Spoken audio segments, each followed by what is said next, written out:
Hello and welcome to Read the Whole Bible with Trenda Jones. I'm Trenda and this is day 56. Let's read and may the Lord add a blessing to the reading of His Word. Today we begin in Exodus chapter 25. Offerings to build the tabernacle. The Lord spoke to Moses, "Tell the Israelites to take an offering for me. You are to take my offering from everyone who is willing to give. This is the offering you are to receive from them: gold, silver, and bronze, blue, purple, and scarlet yarn, fine linen and goat hair, ram skins dyed red, and fine leather, acacia wood, oil for the light, spices for the anointing oil and for the fragrant incense, and onyx, along with other gemstones for mounting on the ephod and breastpiece. They are to make a sanctuary for me so that I may dwell among them. You must make it according to all that I show you, the pattern of the tabernacle as well as the pattern of all its furnishings. The ark. They are to make an ark of acacia wood, 45 inches long, 27 inches wide, and 27 inches high. Overlay it with pure gold. Overlay it both inside and out. Also, make a gold molding all around it. Cast 4 gold rings for it and place them on its 4 feet, 2 rings on one side and 2 rings on the other side. Make poles of acacia wood and overlay them with gold. Insert the poles into the rings on the sides of the ark in order to carry the ark with them. The poles are to remain in the rings of the ark. They must not be removed from it. Put the tablets of the testimony that I will give you into the ark. Make a mercy seat of pure gold, 45 inches long and 27 inches wide. Make 2 cherubim of gold. Make them of hammered work at the 2 ends of the mercy seat. Make 1 cherub at one end and 1 cherub at the other end. At its 2 ends, make the cherubim of one piece with the mercy seat. The cherubim are to have wings spread out above, covering the mercy seat with their wings, and are to face one another. The faces of the cherubim should be toward the mercy seat. Set the mercy seat on top of the ark and put the tablets of the testimony that I will give you into the ark. I will meet with you there above the mercy seat between the 2 cherubim that are over the ark of the testimony. I will speak with you from there about all that I command you regarding the Israelites. The table. You are to construct a table of acacia wood, 36 inches long, 18 inches wide, and 27 inches high. Overlay it with pure gold and make a gold molding all around it. Make a 3-inch frame all around it and make a gold molding for it all around its frame. Make 4 gold rings for it and attach the rings to the 4 corners at its 4 legs. The rings should be next to the frame as holders for the poles to carry the table. Make the poles of acacia wood and overlay them with gold, and the table can be carried by them. You are also to make its plates and cups, as well as its pitchers and bowls for pouring drink offerings. Make them out of pure gold. Put the bread of the presence on the table before me at all times. The lampstand. You are to make a lampstand out of pure hammered gold. It is to be made of one piece, its base and shaft, its ornamental cups and its buds and petals. 6 branches are to extend from its sides, 3 branches of the lampstand from one side and 3 branches of the lampstand from the other side. There are to be 3 cups shaped like almond blossoms, each with a bud and petals on one branch, and 3 cups shaped like almond blossoms, each with a bud and petals on the next branch. It is to be this way for the 6 branches that extend from the lampstand. There are to be 4 cups shaped like almond blossoms on the lampstand shaft along with its buds and petals. For the 6 branches that extend from the lampstand, a bud must be under the first pair of branches from it, a bud under the second pair of branches from it, and a bud under the third pair of branches from it. Their buds and branches are to be of one piece. All of it is to be a single hammered piece of pure gold. Make it 7 lamps and set them up so that they illuminate the area in front of it. Its snuffers and fire pans must be of pure gold. The lampstand with all these utensils is to be made from 75 pounds of pure gold. Be careful to make them according to the pattern you have been shown on the mountain.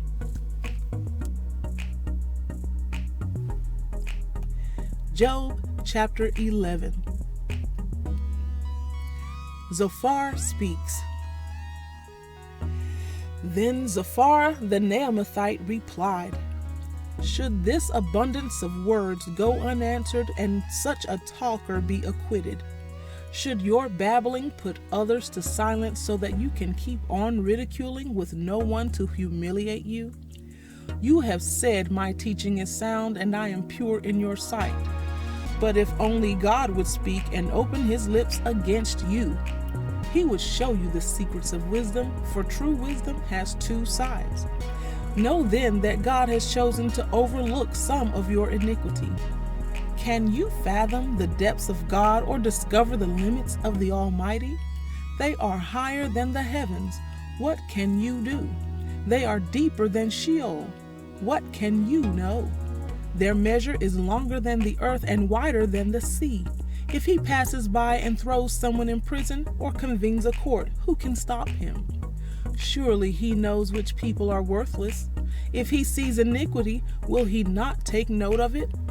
But a stupid person will gain understanding as soon as a wild donkey is born a human.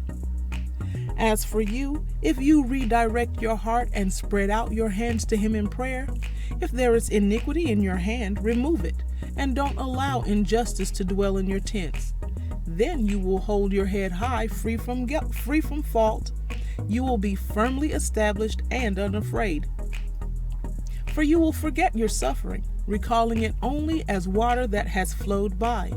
Your life will be brighter than noonday. Its darkness will be like the morning. You will be confident because there is hope. You will look carefully about and lie down in safety. You will lie down with no one to frighten you, and many will seek your favor.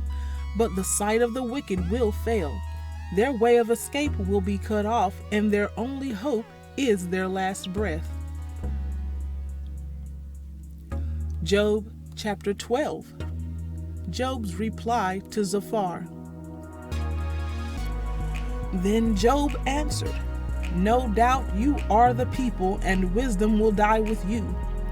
But I also have a mind like you. I am not inferior to you. Who doesn't know the things you are talking about? I am a laughing stock to my friends by calling on God who answers me. The righteous and blameless man is a laughing stock.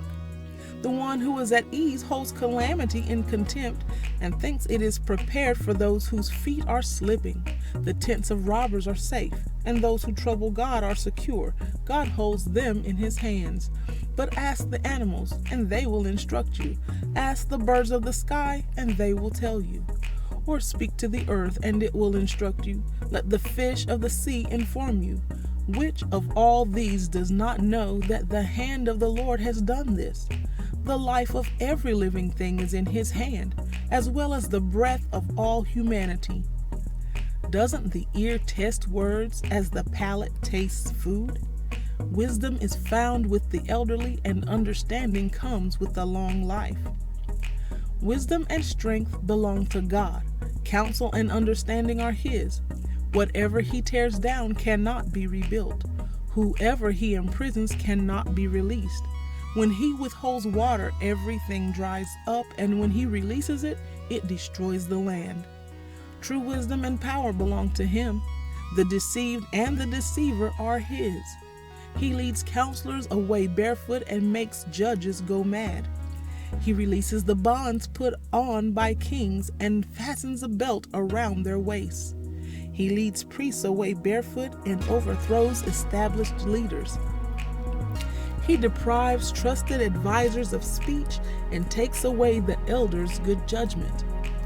He pours out contempt on nobles and disarms the strong. He reveals mysteries from the darkness and brings the deepest darkness into the light. He makes nations great, then destroys them. He enlarges nations, then leads them away. He deprives the world's leaders of reason and makes them wander in a trackless wasteland. They grope around in darkness without light. He makes them stagger like a drunkard. Mark chapter 1, resuming reading at verse 21. They went into Capernaum, and right away he entered the synagogue on the Sabbath and began to teach. They were astonished at his teaching, because he was teaching them as one who had authority and not like the scribes. Just then a man with an unclean spirit was in their synagogue. He cried out, "What do you have to do with us, Jesus of Nazareth? Have you come to destroy us? I know who you are, the Holy One of God." Jesus rebuked him, saying, "Be silent and come out of him." And the unclean spirit threw him into convulsions, shouted with a loud voice, and came out of him. They were all amazed, and so they began to ask each other, "What is this? A new teaching with authority. He commands even the unclean spirits, and they obey him." At once the news about him spread throughout the entire vicinity of Galilee. As soon as they left the synagogue, they went into Simon and Andrew's house with James and John. Simon's mother-in-law was lying in bed with a fever, and they told him about her at once. So he went to her, took her by the hand, and raised her up. The fever left her, and she began to serve them. When evening came, after the sun had set, they brought to him all those who were sick and demon-possessed. The whole town was assembled at the door, and he healed many who were sick with various diseases and drove out many demons. And he would not permit the demons to speak, because they knew him. Very early in the morning, while it was still dark, he got up, went out, and made his way to a deserted place, and there he was praying. Simon and his companions searched for him, and when they found him, they said, "Everyone is looking for you." And he said to them, "Let's go on to the neighboring villages, so that I may preach there too. This is why I have come." He went into all of Galilee, preaching in their synagogues and driving out demons. 1 Corinthians chapter 7, resuming reading at verse 25. Now about virgins. I have no command from the Lord, but I do give an opinion as one who by the Lord's mercy is faithful. Because of the present distress, I think that it is good for a man to remain as he is. Are you bound to a wife? Do not seek to be released. Are you released from a wife? Do not seek a wife. However, if you do get married, you have not sinned, and if a virgin marries, she has not sinned. But such people will have trouble in this life, and I am trying to spare you.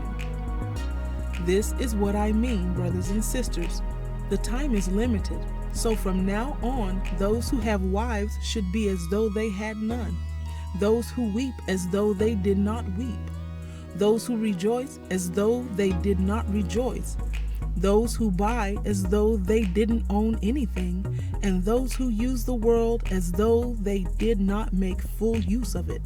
For this world in its current form is passing away.